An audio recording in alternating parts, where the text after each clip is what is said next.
Back in the 60s, moviegoers took a fantastic voyage inside the human body, Inject. courtesy of Hollywood. We stand in the middle of infinity between outer and inner space. What was science fiction then is now a virtual science fact.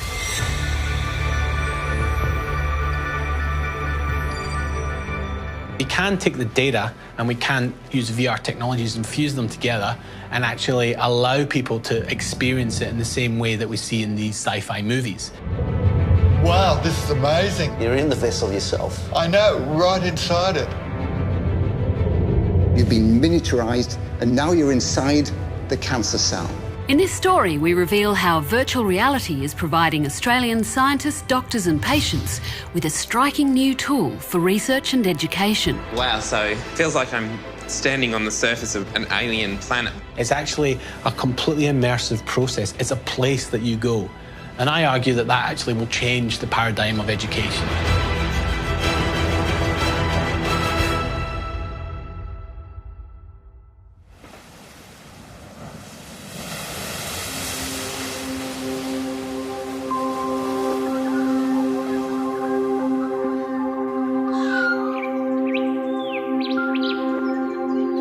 All living things, plant or animal, are made up of cells.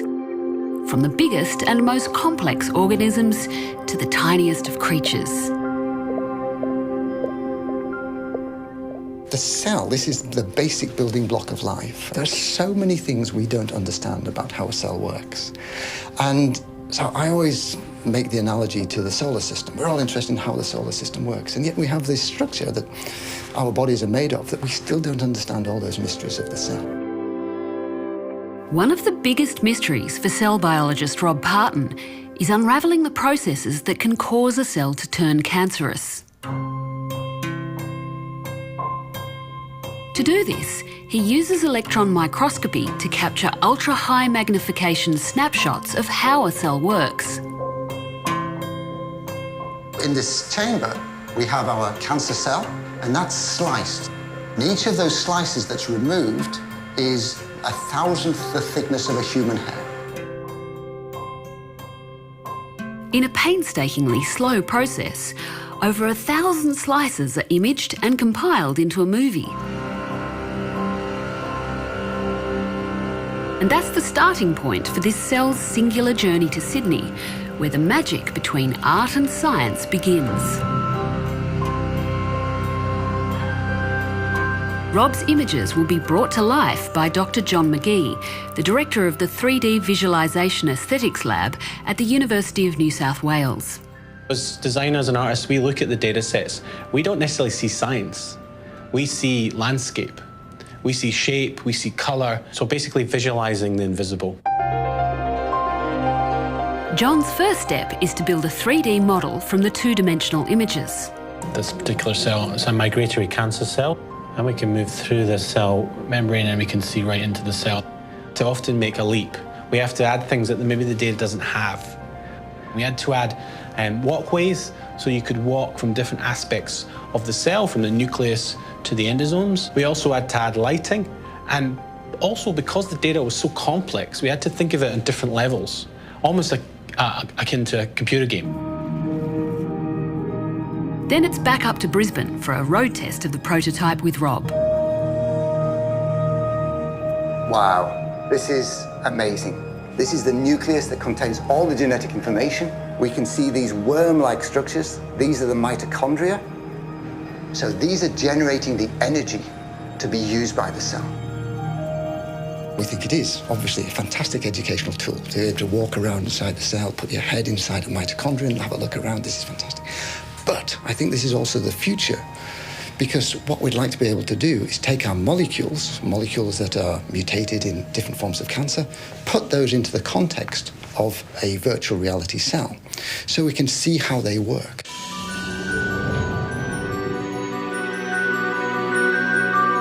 The project also involves materials scientists like Dr. Angus Johnston.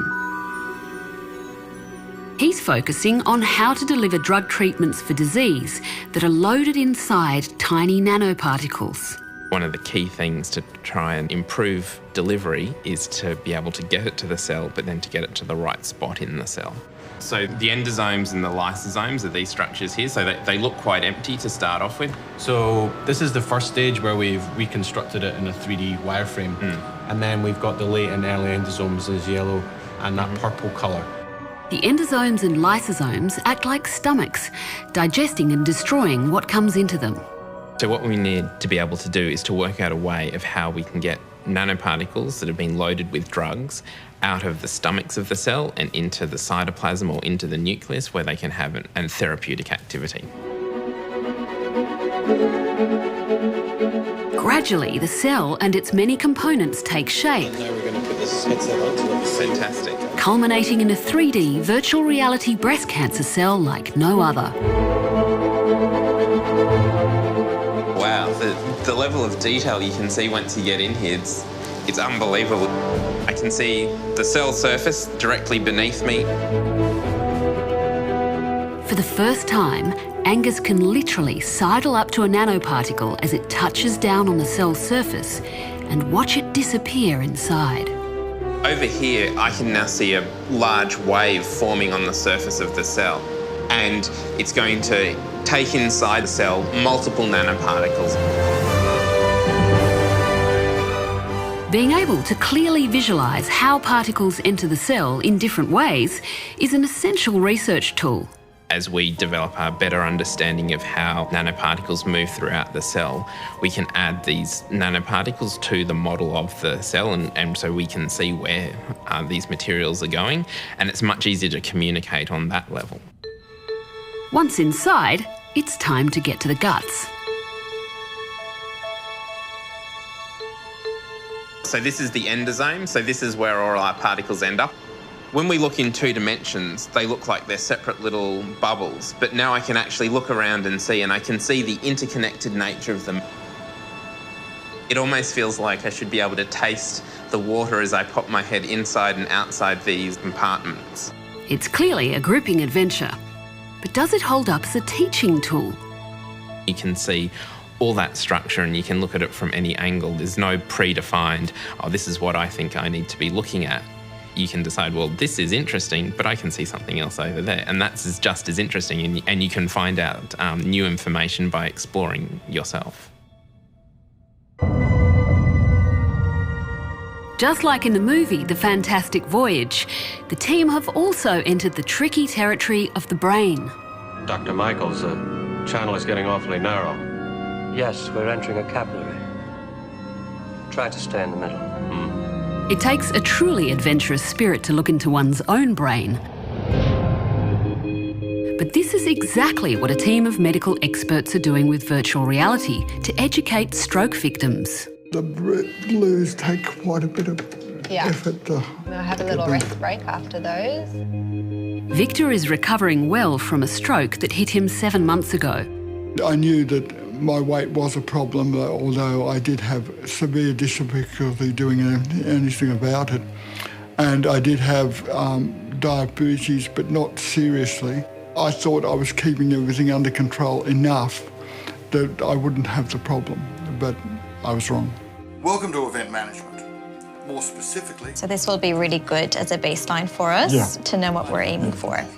Intensive speech and occupational therapy sessions have paid huge dividends for Victor, but it's a long, hard road to recovery. You must use one of these case studies for your assessment tasks. About 50,000 people a year suffer with stroke, and then stroke doesn't go away. It's like a chronic illness in that the risks of repeated strokes are high, and a lot of people live with stroke-related disability.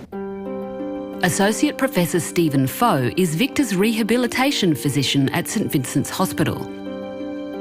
His team is a key player in the virtual reality project.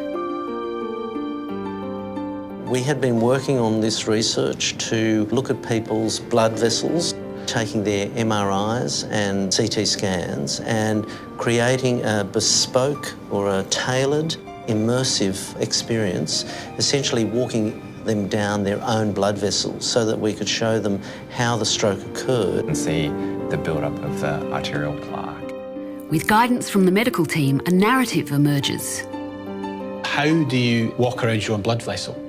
Yeah? Because if you just put the raw data, it would be very difficult to interpret. And we see things that we can actually tell a story with and engage people in what they're looking at in a different way to just pure science. So it's almost meaning beyond words. Oh, the blood's coming through. So you're right in there now. Witnessing the conditions that caused his clot could help Victor avoid the risk of another stroke. You're going to see that the wall will change colour and it will start to deposit this sort of yellow plaque on it. And if you turn to your left, can you see how narrow that is compared to the one on the other side? This is what's led to your stroke. The diabetes and the smoking and the poor diet has made that narrower and narrower.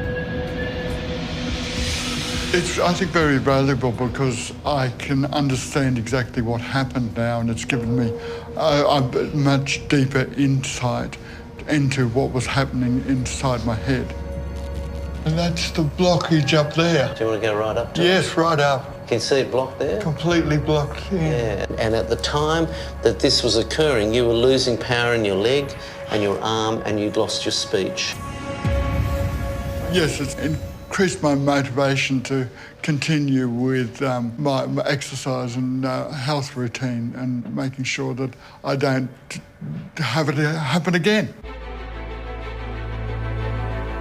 While still in its infancy, this technology has the potential to take virtual explorers of the future on a journey into the wonders of all living things. I feel that immersive technology is at that very early phase. It's a bit clunky, you've got to wear the headsets, but I think that the applications are so enormous and palpable that the research will be driven by them. I think our fantastic voyage is only just beginning. I think with this research, the sky is the limit as to where we can take it. I would say we could even go one step further, that we could actually go in our body, not just when we're sick, but actually go because we just can.